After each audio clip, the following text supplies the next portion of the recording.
Hello and welcome back to part 2 of my temporomandibular disorder talk to try and break down the confusion within this very difficult conversation. Here are my details again as to who I am, where I am, phone number, work address, etc. And this is what the practice looks like. So let's continue on the talk. There's a lot of reasons as to why you can have TMD, and to start off with, a full dental exam needs to be performed, including dental x-rays. So when you come to the dentist and you say, oh, my tooth hurts, even though it's a TMD issue, even though it may possibly not be a tooth problem, teeth still need to be ruled out. So there's normally 3 x-rays that are taken as basics. They're what are called bite wings, and another one's called an OPG, which is a large x-ray. Because you could have decay in the tooth, you could have pulpitis, which means the nerve of the tooth is causing issues, and that's where you look at the root canal. Periodontal means that the gum and bone around the tooth could be a problem. A cracked tooth is exactly what it says, it's a cracked tooth. It could be something else which comes under the banner of TMD. It could be a sinus issue, it could be a malignancy like an oral cancer. It could be what's called trigeminal intraoral neuropathy or trigeminal neuralgia, which is the nerve that supplies the face could be playing the problem. So many different areas of the mouth to look at, so much confusion that we need to look at from the very beginning, start with a full dental exam, and then slowly move away from it. But if there is no radiographic, which means x-rays or clinical evidence of a tooth or gum problem, then we must think further and think of neuropathic pain, which is a nerve kind of problem. So many cases with persistent orodental pain show no radiographic or clinical evidence of decay, periodontal involvement, periapical lesions, which means an abscess, and pulp tests show vitality, means that the nerve is perfectly healthy. So the cause of the pain is sometimes a mystery, and that's where, as a patient, you go to different people and they turn around and say, well, we're not too sure what's going on. So the challenge is finding out what structure is actually causing the pain.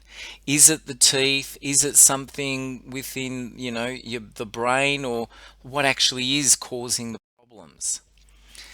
If the tooth is healthy, identifying the non-dental source of the pain is the next step.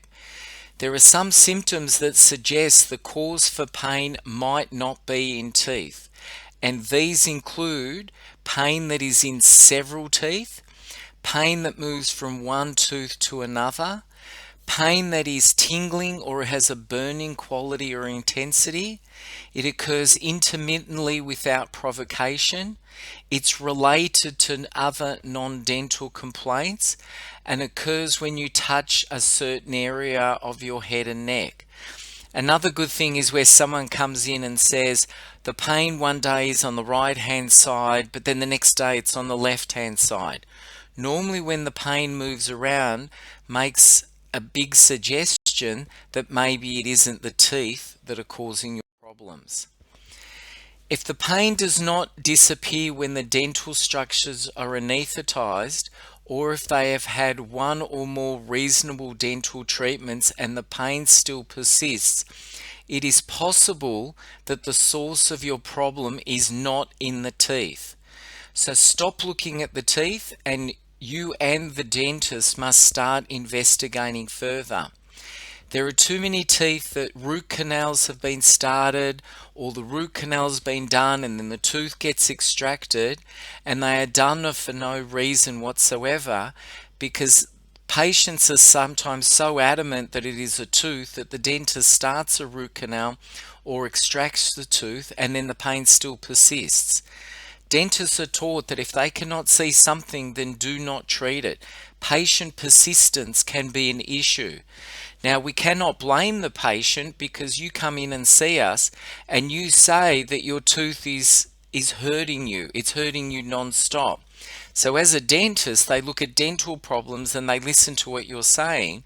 So what they do is they start the root canal or they pull out the tooth, and then your pain is still there. And that's because the pain was never in the tooth. It is something else that is causing the dental pain. So whenever I lecture on this topic, I always tell the dentist that if they cannot see that there is a dental problem, then do not treat it as a dental problem. Start looking for something else or refer the patient to somebody else who knows how to look further. One good test as to whether it is a dental problem, whether it is a tooth, is that we just can numb up the tooth. We just give some local anesthetic near the tooth. If your pain still persists even after we've numbed up the tooth, then more than likely it isn't the tooth that's causing the problem. Now, these are all the muscles that are related to your facial structure. If one of these muscles is not functioning correctly, they alone could be causing dental problems. It could be the muscles themselves that are pulling too tightly, or as the muscles are causing issues, they pull on the blood vessels or they pull on the nerves that are surrounding the area, and that can give you your pain as well. So if we just go through all the different muscles, there are so many muscles in the facial area, and each one of these muscles can cause a problem. And so when we go to talk about Botox, it's Botox that helps relieve the tension and the stress and the functioning of these muscles, which can give people a lot of relief. So all these structures, all these muscles can play a part. That's why working with a myotherapist or physio or a good masseur can help a lot of these problems also, because relieving the tension in these muscles plays a big part of it. So anybody who comes and sees me will know that I always like the massage myotherapy kind of thinking also, because it's an add-on to what I want to do from a dental perspective. So lots and lots of muscles within the mouth, on the outside of the skull, just everywhere. So it just goes on and on and on, all the different muscles. Now this looks like a pretty complicated kind of picture, but this picture says a lot. Hopefully, I don't know if you can see, but where it says mandibular nerve, that you can see comes from what we call a ganglion. Now the nerve starts from the brain. So that back portion on the right hand side as you look at the facial picture is actually the nerve starting from the brain. And then it comes down to what we call a ganglion, and a ganglion is where the nerve then separates. And the trigeminal nerve is the nerve that supplies the face, and it breaks off into 5 main branches. And those 5 main branches supply different parts of the face. So it's the one nerve that will supply the majority of the face plus the teeth, and also the tongue, and the below the chin as well, so part of the neck also. Now, if one of those branches of the nerve is having the problem, the pain reception goes back to the ganglion where all the other nerves join together, and then as one branch, it goes back to the brain again. Now, the brain sometimes gets exceptionally confused and doesn't know where the pain actually originated from, because it just knows that the damage or the pain came or started from the ganglion. It doesn't know which of those 5 main branches. Like I had a lady come in one day who was complaining of severe pain in her lower front bottom teeth. And then after anesthetizing a top left wisdom tooth, so her pain was bottom front teeth, and when I anesthetized her top left wisdom tooth, because that had a big hole in it, her pain completely went. So even though the pain was in the bottom front teeth, it was actually the top left wisdom tooth that was causing the problems. So this is the confusion as to why some people can say it's my teeth that are hurting, and it isn't the teeth at all. It can be something else that's actually causing the problems. It's just the brain gets confused, and it's what we call referred pain. It doesn't know where the pain is actually coming from. And this is a nice picture because it explains the complexity of the trigeminal nerve. Now, sinuses are a part of that trigeminal nerve innervation, and sinus problems can cause a lot of problems which are masked or labeled as TMD issues. So whenever we look at TMD issues, there's always questions about history of previous episodes of sinusitis. A clinical exam must be done, because if it is a sinus problem, there's a lot of steps that we can take to try and work out if it is the sinuses or not. You evaluate the teeth to identify, is it a tooth abscess that the infection is draining into the sinus, and as a dentist that's easily worked out. And sometimes you rule out sinusitis by treating the pain with medication, meaning we can say to you, take some antibiotics, take some sort of an antihistamine like a Zyrtec or something like that to rule out the sinus problems. Then if the medication works, then we know that it is a sinus problem that needs to be dealt with. So here's an interesting case. This lady was 65 years old. She's already had 3 sinus operations, and she was preparing for her 4th operation. Ever since she was a little kid, she was always taking antibiotics because she always had these sinus problems and sinus discharge. When she came to see me, she was always complaining. Now, she wasn't complaining. I noticed that she had what's called a functional shift, meaning that her jaw was off to one side. Her top and bottom jaws were not aligned. So I just made her a very simple temporary kind of splint to keep her teeth apart and to relax the muscles. The splint was what we call a diagnostic splint, meaning I don't know what is actually going to be shown up with the splint, but let's make the splint and see what happens. Let's see what happens when the muscles are relaxed by wearing the splint, and also relaxing the muscles could put the jaws into a proper position. But like all these diagnostic tools, we cannot promise anything. So these are the pictures. So you can see that the middle of the 2 front teeth doesn't match up with the middle of the bottom 2 teeth. It's like the bottom jaw is off to the left-hand side. And so this is what her teeth looked like. So the splint was made. She got to wear the splint, and all her pain just went away. Her sinus issues went, everything completely went. So as a diagnostic tool, the splint showed that her sinus problems were due to the way her teeth bit together.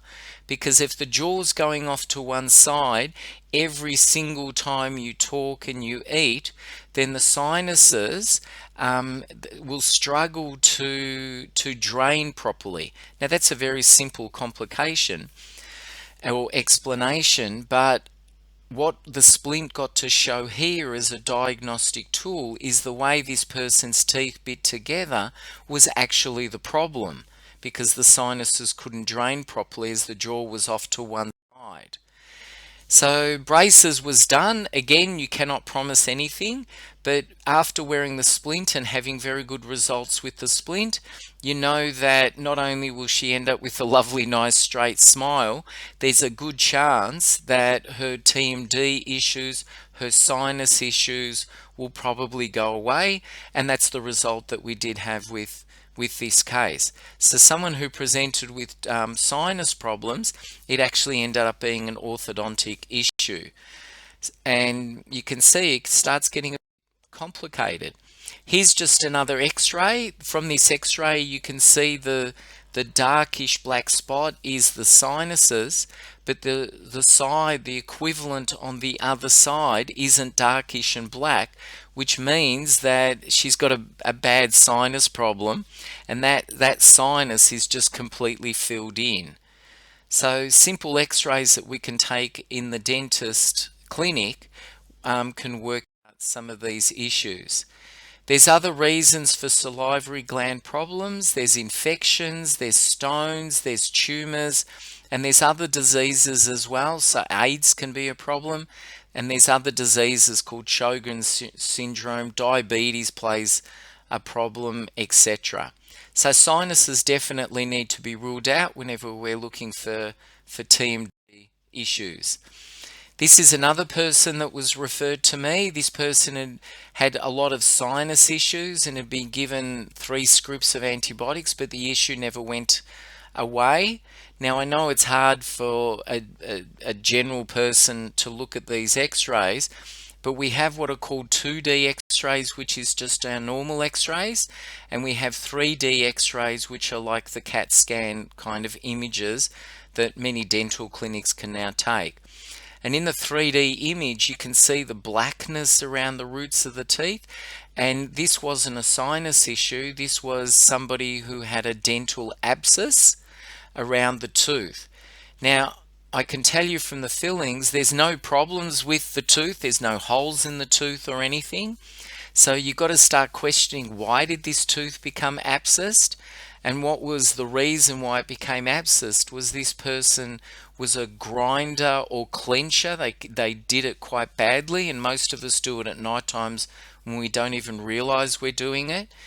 And that pressure onto the tooth caused the nerve of the tooth to die, which then caused the abscess, and then the infection went up into the sinuses as well. So for this treatment for TMD, it wasn't TMD, it was a dental infection that was caused by grinding or clenching. So I suppose you could label it as TMD, but the main problem was it needed a root canal to be done.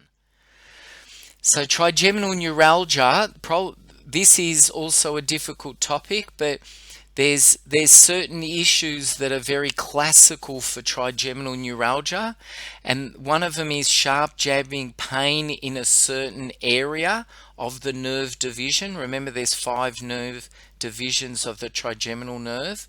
The pain is likely brief in duration. It's normally just in one side, but it's severe when it comes on.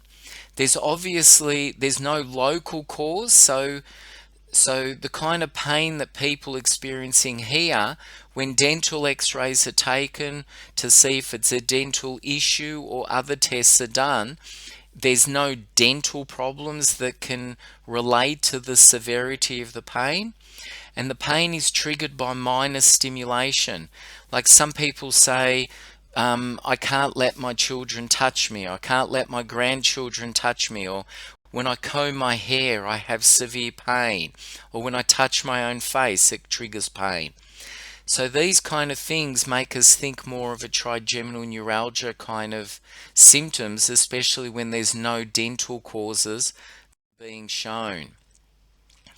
So other clinical features are continuous dental pain or gum pain, no long-term response to pulpal treatment.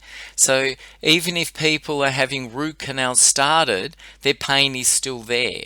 So there are people, unfortunately, because everything is related and the pain appears to be coming from the teeth, that dental work is done, but it isn't dental work. There's no clear pathology, meaning that nothing else can be seen. The pain patterns are unusual.